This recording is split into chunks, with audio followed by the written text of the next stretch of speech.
Anatomically ৩ টা শেপে ভাগ করা যেতে পারে। একটা হচ্ছে normal J shape stomach, hypersthenic stomach, আরেকটা হচ্ছে হাইপোস্থেনিক স্টমাক। দেখো, তোমাদের জন্য ছবিটা আমি নিয়ে আসছি। এই দেখো, এটাতে দেখো, এইটা দেখলে বুঝবা। দেখো, আ এই ছবিটা দেখো, হ্যাঁ? এই ছবিতে দেখো, এটা হচ্ছে হাইপারস্থেনিক স্টমাক। এখানে দেখো, স্টমাকে নরমাল স্টমাকটা যদি তুমি জে শেপ চিন্তা করো, হ্যাঁ? নরমাল স্টমাকের এটা হচ্ছে নরমাল স্টমাক। এটা যদি জে শেপ এভাবে চিন্তা করো, হ্যাঁ? জে, হ্যাঁ? This is J. তাইলে দেখো হাইপারস্থানিকে যেটা একটু বেশি অবলিক হয়ে আছে, হ্যাঁ? আর হাইপোস্থানিকে যেটা একটু বেশি ভার্টিক্যালি হয়ে আছে এরকম। তাহলে দেখো, আমি আরেকবার তোমাকে বুঝাই। নরমালি দেখো, এটাকে স্টমাকটাকে জে কল্পনা করো। It's J shape stomach. ঠিক আছে? এটা জে, ইংরেজি জে অক্ষর। ঠিক আছে?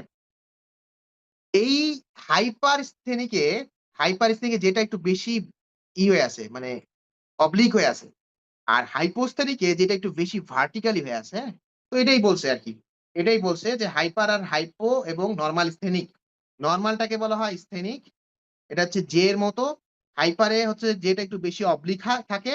আর হাইপোতে কি থাকে? হাইপোতে যেটা একটু বেশি ভার্টিক্যালি থাকে। তো দেখো, যেটা এখানে তোমাকে কোয়েশ্চেন করবে, হাইপার যাদের তাদের ডুওডেনাল আলসার বেশি হয়। আর হাইপো যাদের তাদের গ্যাস্ট্রিক আলসার বেশি হয়। ঠিক আছে? হাইপো যাদের তাদের গ্যাস্ট্রিক আলসার বেশি হয়। আর হাইপার যাদের তাদের আ বেসিক্যালি ডুওডেনাল আলসার বেশি হয়ে থাকে।